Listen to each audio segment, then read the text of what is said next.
তোরা দেখে যা আমেনা মায়ের কোলে, তোরা দেখে যা আমেনা মায়ের কোলে, মধু পূর্ণিমারি শেথা চাঁদ দোলে, মধু পূর্ণিমারি শেথা চাঁদ দোলে, যেন ওষার কোলে রাঙা রবি দোলে।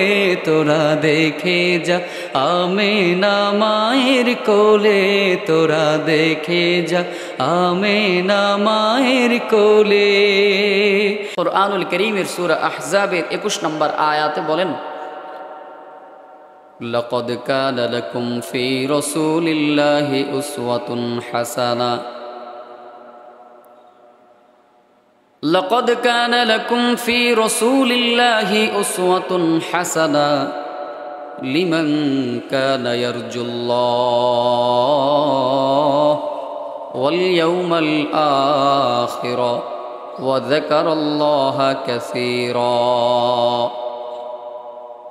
রব্বুল ইজ্জত জালাল আল্লাহ পাক রব্বুল আলামিন জানায় দেন, তোমাদের জন্য আল্লাহ রাসূল সাল্লাল্লাহু আলাইহি ওয়াসাল্লামের মাঝে রয়েছে উত্তম আদর্শ, উত্তম নমুনা।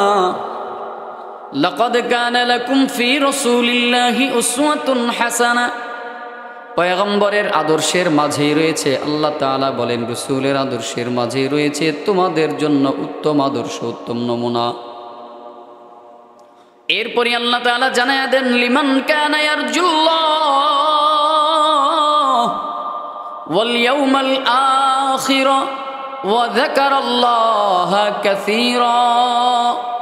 কারা পয়গম্বরকে উত্তম আদর্শ হিসাবে গ্রহণ করবেন, কারা পয়গম্বর আকরাম সাল্লাল্লাহু আলাইহি ওয়াসাল্লামকে উত্তম নমুনা হিসাবে গ্রহণ করবে?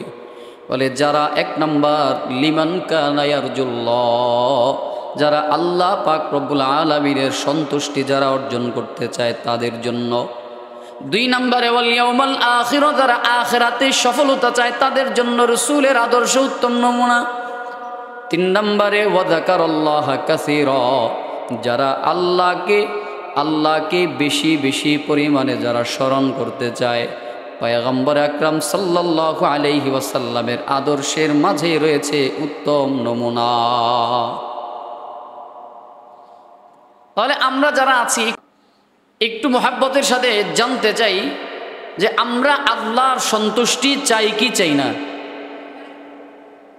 লিমান কানা ইয়ারজুল্লাহ, যারা আল্লাহর সন্তুষ্টি চায় তাদের জন্য লাকাদ কানা লাকুম ফি রাসূলিল্লাহি উসওয়াতুন হাসানা, যারা আল্লাহর সন্তুষ্টি চায় তাদের জন্য পয়গম্বর উত্তম আদর্শ, উত্তম নমুনা। ওয়াল ইয়াউমাল আখির, যারা আখিরাতের যারা সফলতা চায় তাদের জন্য উত্তম আদর্শ, উত্তম নমুনা। ওয়া যাকারাল্লাহা কাসীরা, যারা আল্লাহ তাআলাকে বেশি বেশি পরিমাণে স্মরণ করতে চায় তাদের জন্য উত্তম আদর্শ, উত্তম নমুনা।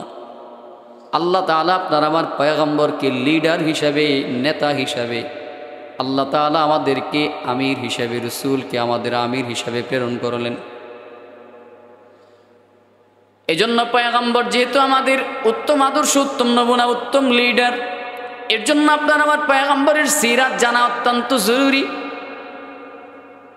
এই আয়াত নাজিলের প্রেক্ষাপট হলো, এই আয়াত মূলত সূরা আহজাবের 21 নম্বর আয়াতে কারিমা। এই আয়াতের নাজিলের সময়কাল হলো আহজাব যুদ্ধের সময়। আল্লাহ তাআলা এই আয়াতটা যদিও নাজিল করে থাকেন, যেখানে প্রায় সম্মিলিত বাহিনী 12,000 সম্মিলিত বাহিনী মদিনা ঘেরাও করে ফেলেছিল।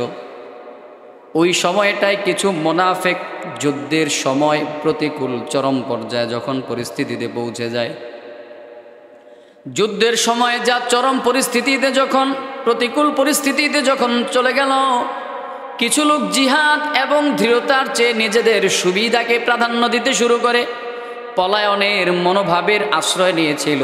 তাদেরকে উদ্দেশ্য করে আল্লাহ তাআলা এই আয়াত নাজিল করেন। আয়াতটি বিশেষভাবে ওই সকল মুনাফিকদের জন্যই আল্লাহ তাআলা নাজিল করেছেন, ইঙ্গিত করে নাজিল করেন, যারা আল্লাহ এবং আখিরাতের সফলতার যে নিজেদের স্বার্থটাকে বড় করে দেখত, তাদের জন্য আল্লাহ এই আয়াত নাজিল করেন। কি আয়াত? লাকাদ কানা লাকুম ফি রাসূলিল্লাহি উসওয়াতুন হাসানা, যারা যারা আখিরাতের সফলতা চায়, আল্লাহর সন্তুষ্টি চায়, আল্লাহকে যারা বেশি পরিমাণে স্মরণ করতে চায়, তাদের জন্যই পয়গম্বরকে আল্লাহ তাআলা উত্তম নমুনা পাঠাইছেন। পয়গম্বর আকরাম সাল্লাল্লাহু আলাইহি ওয়াসাল্লাম কত কষ্ট করে গেছেন উম্মতের জন্য। পয়গম্বর আকরাম সাল্লাল্লাহু আলাইহি ওয়াসাল্লাম ক্ষুধার্ত থেকে জিহাদ করেছেন, এমনকি তাকে পেটে পাথর পর্যন্ত বাঁধতে হয়েছে, তার চেহারা মুবারক জখম হয়েছে, দমদম মুবারক শহীদ হয়ে গেছেন, নিজ হাতে পরীক্ষা খনন করেছেন, দীর্ঘ প্রায় 1 মাস পর্যন্ত শত্রু বাহিনীর অবরোধের মুখে নিজেকে সামলে নিয়েছেন। পয়গম্বর কত কষ্ট করেছেন, তারপরও পয়গম্বর ধীরতার সাথে দ্বীনের পথে অবিচল ছিলেন, অটল ছিলেন। আল্লাহ পাক রব্বুল আলামিন উম্মতকেও শিক্ষা দিলেন, বান্দাকেও শিক্ষা দিন, যেই পরিস্থিতিতেই থাকো না কেন, যেই পরিস্থিতির মধ্যেই থাকো না কেন, সর্বহালতে পয়গম্বরকে নিজের জীবনের আদর্শ বানায় নাও, যদি তুমি আল্লাহ তাআলার সন্তুষ্ট আর আখিরাতের সফলতা চাও। এজন্যই তো আল্লাহ তাআলা আরেক আয়াতে কারিমার মধ্যে জানায়া দেন, সূরা হাশরের 7 নম্বর আয়াতের অংশ বিশেষ আল্লাহ তাআলা বলেন, ওয়ামা আতাকুমুর রাসূলু ফাখুযুহু, রাসূল তোমাদেরকে যা দেয় তা তোমরা গ্রহণ করো, তাই গ্রহণ করো। পয়গম্বর তোমাদেরকে যাই দিবে তাই তোমরা গ্রহণ করো। আরো কি বলেন, ইন কুনতুম তুহিব্বুনাল্লাহ,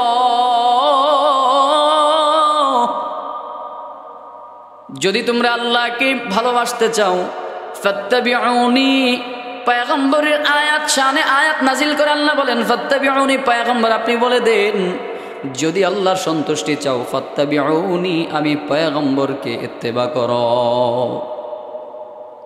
তো রসুলকে আমি মানব, রসুলকে আমি ইত্তেবা করব, আমার আদর্শের লিডার বানাবো, নেতা বানাবো। রসুল আপনার আমার জিন্দেগির আমির, লিডার, নেতা, আদর্শ, অনুকরণের নমুনা। তো আফসোসের ব্যাপার হলো রসুলের সিরাত আমি জানি না। আফসোসের ব্যাপার, যেই মানুষটাকে আমি লিডার বানালাম, নেতা বানালাম, ওই মানুষটা কেমন করে দুনিয়ার মধ্যে চলাফেরা করেছেন সেটা জানি না। যেই মানুষটাকে আমি আমার জীবনের লিডার বানালাম, নেতা বানালাম, আমির বানালাম, যেই মানুষটা আমার আদর্শের নেতা, ওই মানুষটা কেমন করে আত্মীয়তার সম্পর্ক করেছে সেটা আমি জানি না। যেই মানুষটা আমার আদর্শের লিডার, আদর্শের নেতা, ওই মানুষটা কেমন করে বিবাহের অনুষ্ঠান করেছেন সেটা আমি জানলাম না। কেমন করে মানুষের সাথে কথা বলেছেন সেটা আমি জানি না। কেমন তার বেচাকিনির সম্পর্ক ছিল সেটা জানি না। কেমন তার ব্যবসা বাণিজ্য ছিল, কেমন তার জিন্দেগি ছিল সেটা জানলাম না। আফসোসের ব্যাপার, যতই বলি পয়গম্বর আমার নেতা, সম্পূর্ণ মিথ্যা, মিথ্যা, মিথ্যা। কারণ আপনার আমার পয়গম্বরের সিরাত আমি জানি না। এজন্য পয়গম্বরের সিরাত জানা, সিরাতের ইতিহাস জানা বড় প্রয়োজন, বড় গুরুত্বপূর্ণ ব্যাপার। রসুলের এই সিরাত জানলে আপনার আমার জন্য কি ফায়দা, কি উপকার জানো? পয়গম্বরের সিরাত যদি কেউ জানতে পারে, 1 নম্বরে তার দিন ঈমান বৃদ্ধি পাবে, ঈমান বৃদ্ধি পাবে। কেউ যদি সিরাত ইতিহাস পাঠ করে, সিরাত জানে, তার ঈমান বৃদ্ধি পাবে। কিভাবে ঈমান বৃদ্ধি পাবে? সিরাত পাঠের মাধ্যমে। এটা হলো অন্যতম একটা প্রাপ্তি, সিরাত পাঠের অন্যতম প্রাপ্তি। বান্দা সিরাত পাঠের মাধ্যমে, বান্দা রসুলের সিরাত পাঠের মাধ্যমে তার ঈমান বৃদ্ধি পায়। প্রাচীন ও আধুনিক ইতিহাস সাক্ষী পবিত্র সিরাত যুগে যুগে অসংখ্য মানুষকে ঈমানের পথ দেখিয়েছে। নবী করিম সাল্লাল্লাহু আলাইহি ওয়াসাল্লামের উপর নাজিলকৃত কোরআন, সেই কোরআনের আলোয় তাদের সিনাটা উদ্ভাসিত হয়েছে, আলোকিত হয়েছে। তার বাস্তব ইতিহাস অনেক আছে। হাকিমুল উম্মত আশরাফ আলী থানভী রহমাতুল্লাহ তার কিতাবের মধ্যে লেখেন, সিরাত পাঠের উপকারিতা বর্ণনা করতে গিয়ে বলেন, কেউ যদি সঠিকভাবে যদি সিরাতের অধ্যয়ন করে, সিরাত পাঠ করে, এই সিরাত অধ্যয়নের দ্বারা নবী করিম সাল্লাল্লাহু আলাইহি ওয়াসাল্লামের প্রয়োজনীয় পরিচিতি লাভ হবে।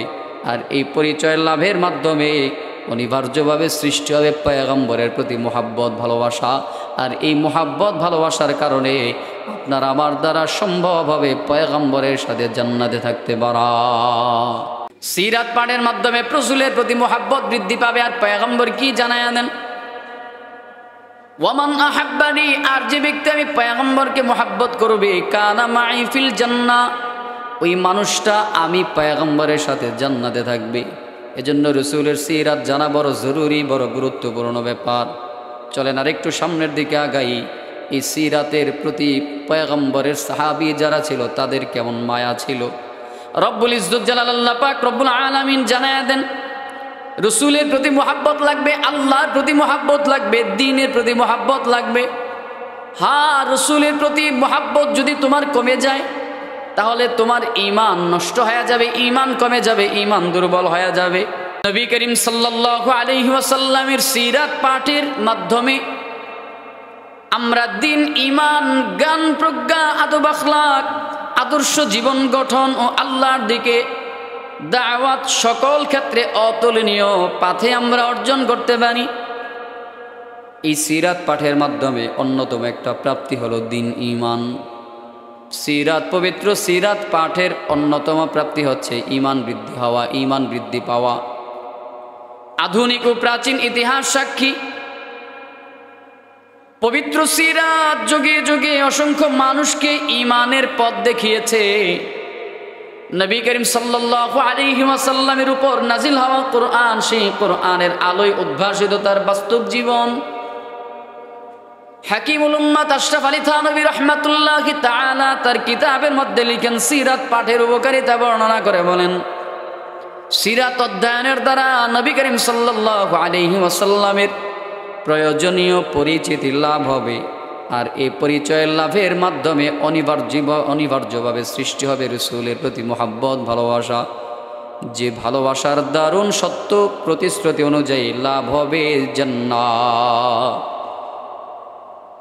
কারণ পয়গম্বর আকরাম সাল্লাল্লাহু আলাইহি ওয়াসাল্লাম হাদিসের ভাষায় জানায়া দেন, তিরমিজি শরীফের বর্ণনার হাদিস, পয়গম্বর বলেন, মান আহইয়া সুন্নতি মান আহাব্বা সুন্নতি ফাকাদ আহাব্বানি ওয়া মান আহাব্বানি কানা মাই ফিল জান্নাহ। পয়গম্বর বলেন, যে ব্যক্তি আমি পয়গম্বরের সুন্নতকে মুহাব্বত করবে সেজন্য আমি পয়গম্বরকেই মুহাব্বত করব। ওয়া মান আহাব্বানি কানা মাই ফিল জান্নাহ, যে ব্যক্তি আমি পয়গম্বরকে মুহাব্বত করলো সে ব্যক্তি আমি রাসূলের সাথে জান্নাতে থাকবে।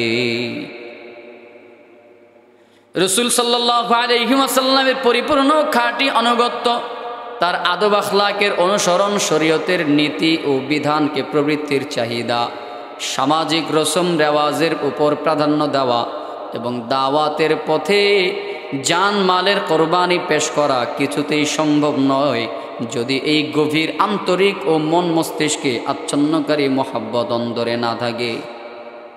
যদি দিলের মধ্যে রাসূলের প্রতি প্রেম ভালোবাসা গভীর না থাকে তো কিছুতেই এই কোরবানি পেশ করা কখনোই সম্ভব না।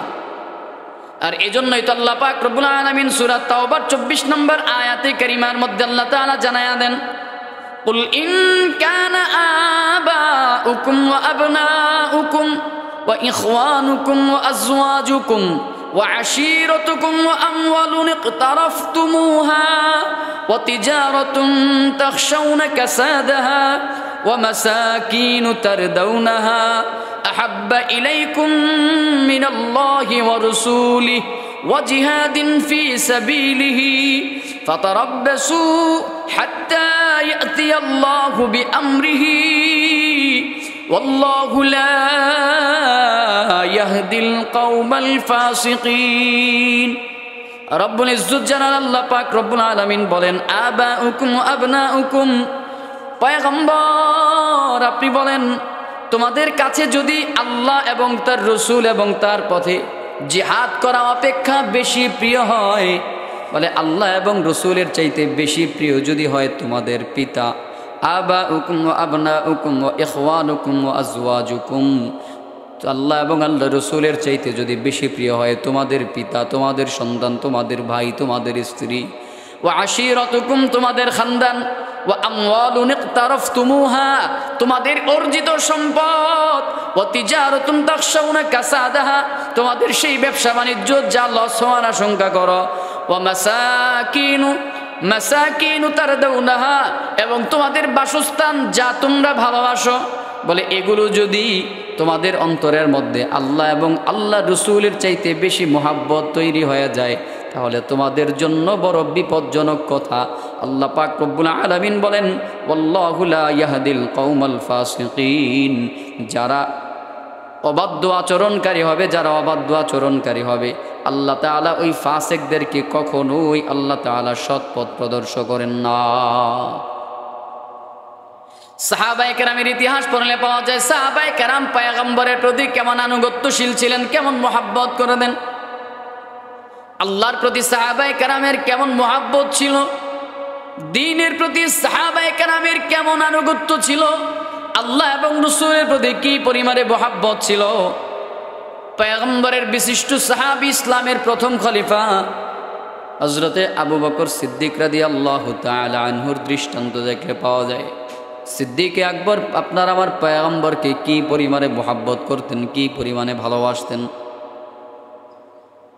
রাসূল করিম সাল্লাল্লাহু আলাইহি ওয়াসাল্লামের প্রাণ তার কাছে নিজের প্রাণের চাইতেও আরো বেশি প্রিয় ছিল। নিজের জীবন, নিজের সুস্থতার চেয়েও পয়গম্বরের জীবন, পয়গম্বরের সুস্থতা তার কাছে অধিক বেশি প্রিয় ছিল, অগ্রগণ্য ছিল।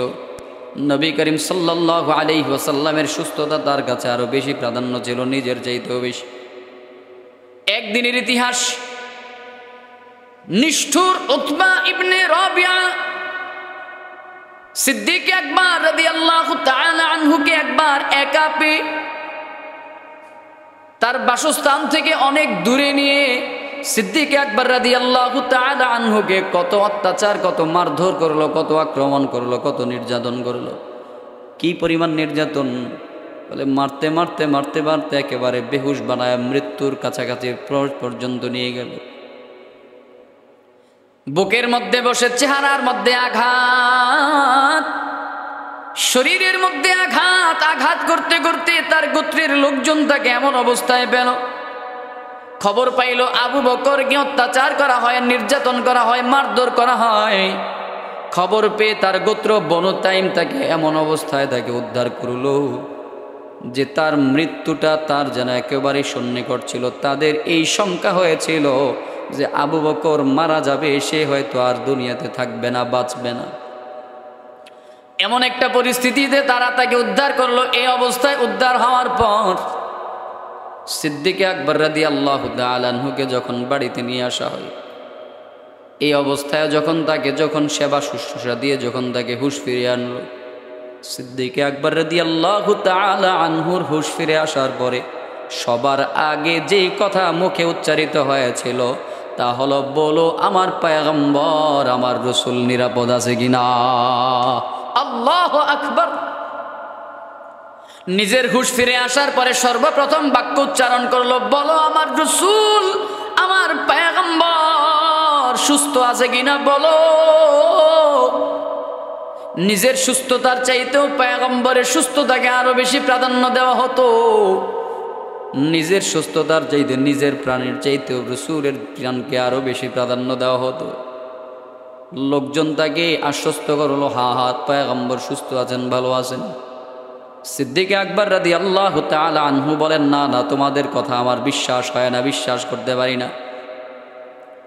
কওমের লোকেরা তাকে আশ্বস্ত করার পরেও তিনি নিশ্চিত হতে পারলেন না। সিদ্দিক আকবর রাদিয়াল্লাহু তাআলা আনহু বলেন, ফাইন্না লিল্লাহি আলাইয়া আন লা আযুকা তাআমান ওয়া লা আশরাবা শারাবা আও আতা রাসূলুল্লাহি সাল্লাল্লাহু আলাইহি ওয়াসাল্লাম।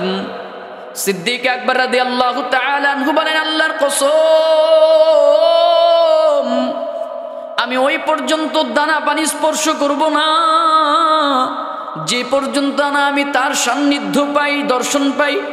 যে পর্যন্ত আমি আমার পয়গম্বরের চেহারাটা দেখব না, যে পর্যন্ত আমি আমার পয়গম্বরের সান্নিধ্য না পাবো, ততক্ষণ পর্যন্ত আমি কোনো খাবার স্পর্শ করব না। লা আযুকা তাআমান, আমি কোনো খাবার আমি গ্রহণ করব না। ওয়ালা আশরাবা শারাবা, আমি কোনো শরবত, আমি কোনো পানি পান করব না। কতক্ষণ পর্যন্ত? বলে যতক্ষণ পর্যন্ত আতা রাসূলুল্লাহ সাল্লাল্লাহু আলাইহি ওয়াসাল্লাম, যতক্ষণ আমি আমার পয়গম্বরকে না পাব। এরকম সাহাবায়ে কেরামের হাজারো অসংখ্য অগণিত ইতিহাস আছে রাসূলের মুহাব্বত নিয়ে। তারা নিজের প্রাণের চাইতেও বেশি পয়গম্বরকে মুহাব্বত করত, নিজের জীবনের চাইতেও বেশি মুহাব্বত, নিজের সুস্থতার চাইতেও বেশি রাসূলের সুস্থতাকে প্রাধান্য দেওয়া হতো। নিজের স্ত্রী সন্তান, নিজের মা বাবা ভাই বোনের চাইতেও বেশি রাসূলকে প্রাধান্য দিত। এরকম আরেক ইতিহাস যদি আমরা জানতে পারি, সেই ইতিহাস হল উহুদ যুদ্ধের সময় একজন আনসারি মহিলা সাহাবী পয়গম্বরকে কি পরিমাণে মহব্বত করে,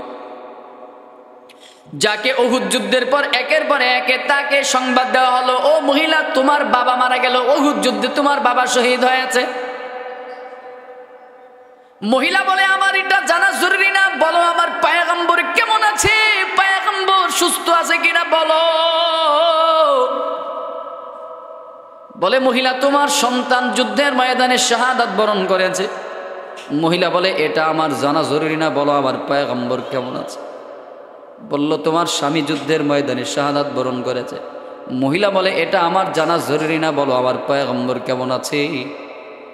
ওই মহিলাকে তখন আশ্বস্ত করা হলো, হ্যাঁ পয়গম্বর ভালো আছেন, তিনি নিরাপদ আছেন। যখন পয়গম্বরকে নিরাপদ থাকার কথা সংবাদ যখন তিনি জানতে পারলেন, ওই সময়ে তিনি তখন তাকে বলে উঠলেন, কুল্লু মুসিবাতিন বাদাকা জালাল। পয়গম্বরকে যখন দেখলো পয়গম্বর নিরাপদে আছেন, সুস্থ আছেন, পয়গম্বরে জীবিত আছেন, ওই সময় মহিলা বলে উঠলেন, কুল্লু মুসিবাতিন বাদাকা জালাল। ও পয়গম্বর, আপনি যখন নিরাপদ আছেন তো পৃথিবীর সব বালা মুসিবত আমার কাছে তুচ্ছ। কাকে বলে তাকওয়া, কাকে বলে দিনদারি যদি জানতে হয় তো সিরাতের সান্নিধ্যে আসতে হবে। সিরাতের সান্নিধ্যে আসলেই জানতে পারবো তাকওয়া আর দিনদারি কাকে বলে। তিনি তো আদর্শ গোটা মানব জাতির, তিনি তো নমুনা গোটা মানব জাতির। তার পবিত্র জীবনই হচ্ছে আল্লাহর হক ও বান্দার হক আদায়ের বরং আদল ও ইহসানের সর্ব উত্তম এক নমুনা। আদলের বর্ণনা যদি একটু দিতে যাই, পয়গম্বর কেমন আদল ইনসাফ করে নেওয়ালা ছিলেন, কেমন ন্যায় বিচারক ছিলেন আপনার আমার পয়গম্বর। রাসূল করিম সাল্লাল্লাহু আলাইহি ওয়াসাল্লাম কেমন আদল ইনসাফ প্রতিষ্ঠা করেছেন। বুখারী ও মুসলিমের বর্ণনার হাদিস, সহিহ হাদিসের বর্ণনায় পাওয়া যায়, عن عائشة رضي الله تعالى عنها أن قريشا أهمهم شأن المرأة المخزومية التي سرقت فقالوا من يكلم فيها رسول الله فقالوا ومن يجترئ عليه إلا أسامة بن زايد حب رسول الله صلى الله عليه وسلم فكلمه أسامة। আম্মা জান আয়েশা সিদ্দিকা রাদিয়াল্লাহু তাআলা আনহা থেকে বর্ণিত, পয়গম্বর কেমন আদল ইনসাফ প্রতিষ্ঠা করেনওয়ালা ছিলেন, এই বিষয়টা বোঝানোর জন্য এই হাদিসটা আপনাদেরকে জানাইতে হয়। আম্মা জান আয়েশা সিদ্দিকা রাদিয়াল্লাহু তাআলা আনহা তিনি বলেন, পয়গম্বরের কাছে একটা চুরির বিচার আসলো। চুরির অপরাধে মখজুম গোত্রের একজন মহিলার ব্যাপারে, কুরাইশ বংশের মখজুম গোত্রের একজন মহিলার ব্যাপারে পয়গম্বরের কাছে বিচার আসলো। সাহাবায়ে কেরামদেরকে এই বিচারের ব্যাপারে দুশ্চিন্তায় ফেলে দেওয়া হয়। পয়গম্বরের কাছে বিচার আসলো একটা চুরির বিচার। কে চুরি করছে? একটা মখজুমি গোত্রের একজন মহিলা, কুরাইশ বংশের একটা মহিলা। সাহাবায়ে কেরাম বলা বলি করতে শুরু করলেন, কুরাইশ বংশের মহিলা চুরি করছে। পয়গম্বর তেলাওয়াত করে জানায় দিলেন, আল্লাহ তাআলার বিধান শোনায় দিলেন, আস-সারিকু ওয়াস-সারিকাতু ফাকদউ আইদিয়াহুমা, চোর পুরুষ হোক বা মহিলা হোক তার হাত কেটে দাও। সাহাবায়ে কেরাম একজন আরেকজনের সাথে বলা বলি শুরু করে দিলেন। পয়গম্বর হয়তো জানেন না এই মহিলাটা কুরাইশ বংশের একটা মহিলা। কুরাইশ বংশটা হলো আপনার আমার পয়গম্বরের একটা বংশ। আপনার আমার পয়গম্বরের বংশ বড় উচ্চ বংশ, দামি বংশ। এই উচ্চ বংশের মহিলার যদি হাত কাটা যায় বড় বদনাম। ইহুদিরা পয়গম্বরের বংশটাকে নিয়ে হাসাহাসি করবে। কুরাইশ বংশটা আপনার আমার পয়গম্বরের বংশ, যদি পয়গম্বরের বংশের মহিলার হাত কাটা যায় চুরির অপরাধের দায়ে, তো ইহুদিরা আপনার আমার পয়গম্বরের বংশটাকে নিয়ে তামাশা করবে, হাসি ঠাট্টা করবে। সাহাবায়ে কেরাম একটু পরামর্শ করতেছেন, একজন আরেকজনের সাথে বলাবলি শুরু করলেন কি করা যায়। পয়গম্বর মনে হয় এই কথাটা জানেন নাই, মহিলাটা কুরাইশ বংশের মহিলা। পয়গম্বর যেই বিচারটা আপনার কাছে আসলো, যেই মহিলার বিচার আপনার কাছে আসলো, সেই মহিলাটা হলো কুরাইশ বংশের একটা মহিলা। হাত কেটে বিচার না করে যদি আঙ্গুল কেটে বিচারটাকে একটু শিথিল করা যাইত, কে যাবে সুপারিশ নিয়ে, কে যাবে পয়গম্বরের কাছে, কে যাবে? ফাকালু মান ইউকাল্লিমু ফিহা রাসূলুল্লাহ, এই বিষয়টা নিয়ে কে পয়গম্বরের কাছে আলোচনা করবে, কে কথা বলবে? কেউ রাজি না। সাহাবায়ে কেরাম বলে, আবু বকর আপনি যান। বলে না না, ওমর যান, ওসমান যান, আলী যান। কেউ যাওয়ার জন্য রাজি না, কেউ যেতে রাজি নয়। কি জন্য? বলে আমরা তো বুঝমান সাহাবী, আমরা তো বুঝমান মানুষ, আমরা যদি এই বিধানটার ব্যাপারে আমরা যদি রসুলের কাছে সুপারিশ জানাই, পয়গম্বর রাগ করবেন। পরামর্শ করা হলো আমরা যে কেউ যাব না, ছোট একটা বাচ্চাকে পাঠাইয়া দাও। কাকে পাঠাইবা? রসুলের পালক পুত্র যায়েদ বিন হারেসা। ওই যায়েদ বিন হারেসার একটা সন্তান আছে, নাম তার উসামা। ছোট্ট বালক, না বালক, মাসুম বাচ্চা। বলে এই উসামাকে পাঠাইয়া দাও। উসামাকে পয়গম্বর বড় মোহাব্বত করে, বড় আদর করে, বড় ভালোবাসে। সাহাবায়ে কেরাম তখন উসামাকে পাঠাইয়া দিলেন। ওমান ইয়াজতারিউ আলাইহি ইল্লা উসামাতা ইবনে যায়েদ হিব্বু রাসূলিল্লাহি সাল্লাল্লাহু আলাইহি ওয়াসাল্লাম ফাকাল্লামাহু উসামা। পয়গম্বরের কাছে উসামাকে পাঠাইয়া দেওয়া হলো, কারণ পয়গম্বর উসামাকে বড় মোহাব্বত করেন। ফাকাল্লামাহু উসামা। উসামা তখন পয়গম্বরের কাছে এই ব্যাপারটা, সাহাবায়ে কেরামের সেই ব্যাপারটা পয়গম্বরের কাছে জানালেন।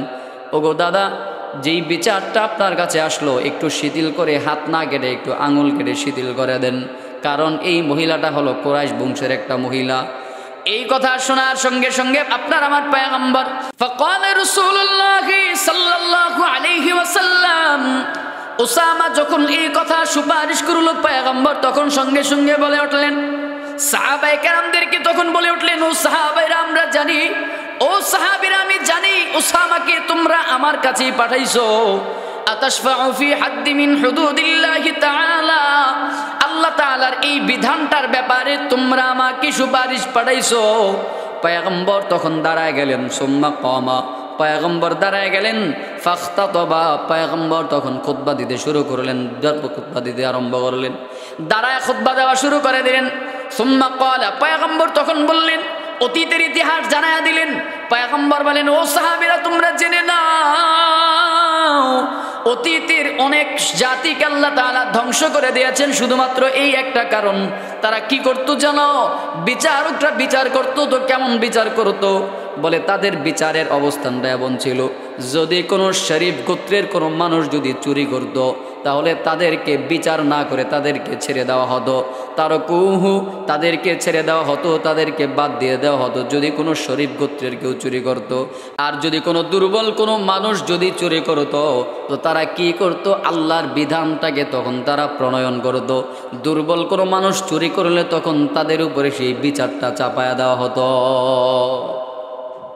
মানে সোজা কথা, সত্যের ভক্ত নরমের জম হয়ে দাঁড়াতো। শরীফ কোনো মানে ভদ্র কোনো গোত্রের মানুষ চুরি করলে ওই চুরির বিচার তখন তারা করতো না। আর দুর্বল কোনো মানুষ চুরি করলে তার বিচার করা হতো এবং শক্তভাবে বিচার করা হতো।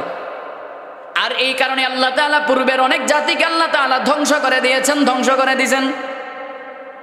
পয়গম্বর আকরাম সাল্লাল্লাহু আলাইহি ওয়াসাল্লাম তখন জানায়া দেন, ও সাহাবায়ে কেরাম তোমরা জেনে নাও,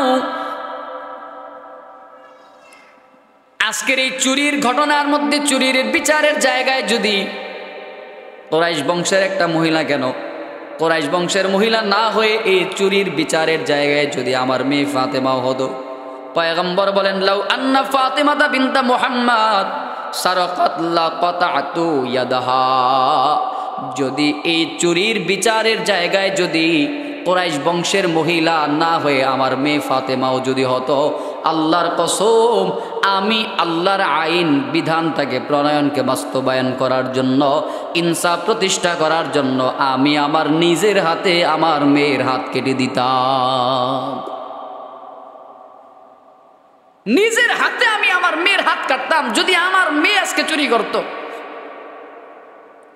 যদি কুরাইশ বংশের মহিলা চুরি না করে যদি আমার মেয়ে যদি করত, তো নিজের হাতে আমি হাত কেটে দিতাম।